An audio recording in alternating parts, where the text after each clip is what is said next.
Ottawa et Québec accordent une aide financière de près de 5 millions de dollars à Loop Mission de Boisbriand pour augmenter et automatiser sa production de jus et de smoothies. Julie Poitras-Saunier est cofondatrice, présidente directrice générale de Loop. Bonsoir. Bonsoir. Alors, votre entreprise en est une, justement. C'est un bel exemple d'économie circulaire qui combat le gaspillage alimentaire. Dites-nous comment vous faites, Madame Poitras-Saunier.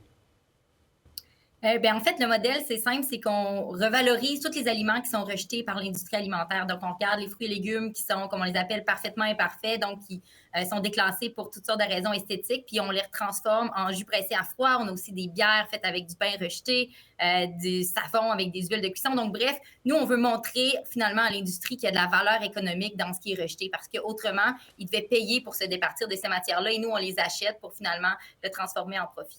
Et vous prenez à quel endroit vos légumes et vos fruits qui sont pressés chez vous? Ça vient d'un petit peu partout. On a commencé majoritairement avec le distributeur de fruits et légumes Courchaine-Larose parce que juste à eux seuls, on avait un surplus de 20 tonnes par jour de fruits et légumes. Mais quand on a commencé le projet, on a reçu des appels de partout, même partout dans le monde. Donc, on revalorise maintenant des aliments aussi de chaînes d'épicerie, que ce soit Métro, Sobeys, et on regarde aussi avec des producteurs directement, donc avec des fermiers qui vont rejeter aussi à la ferme. Donc, ça provient maintenant là, d'un petit peu partout à travers le monde. Et vous, quel est le volume de traitement, de revalorisation de produits que vous faites là? En ce moment, on est autour de 45 à 50 tonnes par semaine. Puis mais on était limité au niveau de notre capacité avec notre usine. Là, ça fait plusieurs contrats qu'on doit mettre de côté parce que justement, notre usine avait atteint sa capacité maximale. Mais là, avec la nouvelle usine qu'on a inaugurée aujourd'hui, on va pouvoir revaloriser là, facilement 5 fois cette quantité-là au cours de la prochaine année. Alors justement, le coup de pouce quand même important aujourd'hui des gouvernements vous donne quoi? Ça va servir à quoi exactement?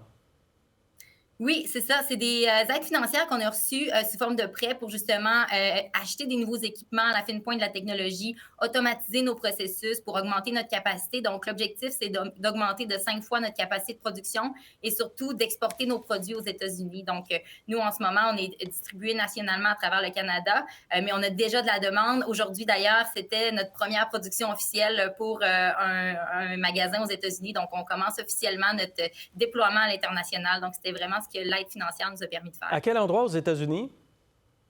C'est une chaîne nationale, donc on se concentre au départ beaucoup plus sur le nord-est des États-Unis, mais cette chaîne-là est distribuée là, partout à travers le pays. Donc, on va être dans plus de 380 magasins là, à travers tous les États-Unis, donc de la Californie jusqu'à New York.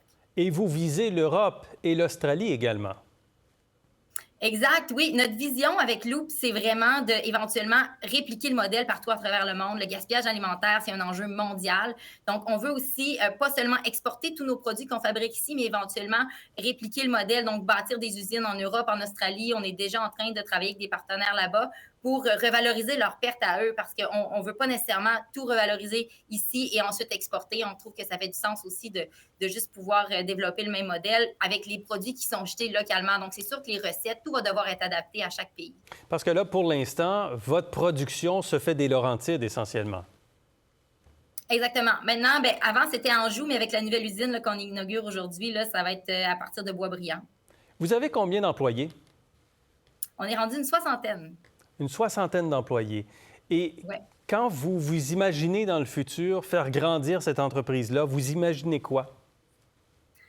Nous, depuis le jour 1, quand on était juste David et moi dans notre appartement, que les employés venaient travailler sur notre table de salle à manger, on a toujours dit qu'on voulait être le leader mondial en économie circulaire dans l'industrie alimentaire. Donc, c'est encore ça notre vision. Nous, on voit avoir des usines Loop partout dans le monde, des milliers d'employés. Donc, on a des grandes ambitions parce qu'il y a un grand problème qui est le gaspillage alimentaire, puis on est sur une mission de le réduire. Puis, il y a tellement d'aliments qui sont rejetés. C'est le tiers des aliments dans le monde qui sont rejetés. Donc, on en arrive à une place où on réalise qu'on ne pourra pas à nous seuls tout réduire complètement ce gaspillage-là. Donc, on veut embarquer d'autres entreprises dans ce projet-là avec nous. Donc, notre vision, c'est de pouvoir aussi créer des ingrédients pour d'autres entreprises pour faciliter l'utilisation des aliments rejetés. Vous, Julie Poitras-Saunier, vous avez été formée en sciences de l'environnement. Vous avez travaillé en développement durable aussi dans de grandes entreprises. Là, aujourd'hui, vous avez ce projet que vous continuez de développer. Puis on avait le rapport du GIEC aujourd'hui qui nous montrait clairement qu'on était extrêmement en retard dans tous les investissements. Vous avez l'impression, plus que jamais, je présume, de faire partie de la solution? Vraiment, parce que le gaspillage alimentaire, c'est le troisième plus grand émetteur de gaz à effet de serre au monde. Donc, l'impact est énorme en termes de changement climatique. Puis, je pense aussi qu'en plus de l'impact que nous, on a concrètement, c'est qu'on inspire l'industrie à changer leur façon de voir les choses. Donc, de voir qu'il y a une valeur économique dans leurs déchets, de voir qu'on peut repenser les modèles d'affaires pour, plutôt que de faire de la compétition, vraiment faire de la collaboration pour que les rejets des uns deviennent matière première pour les autres. Donc, à partir du jour où l'industrie collabore sur ces grands enjeux-là, je pense qu'on peut rapidement avoir un impact positif, puis avoir un modèle justement qui est exponentiel puis qui a un impact là, toujours plus grand. Je suis convaincu que votre exemple et votre proposition vont en inspirer plusieurs. En tout cas, vous êtes un bel exemple d'économie circulaire. Julie Poitras-Saunier, cofondatrice de Loop et PDG de Loop Mission, merci beaucoup d'avoir été avec nous ce soir. Merci beaucoup, ça fait plaisir.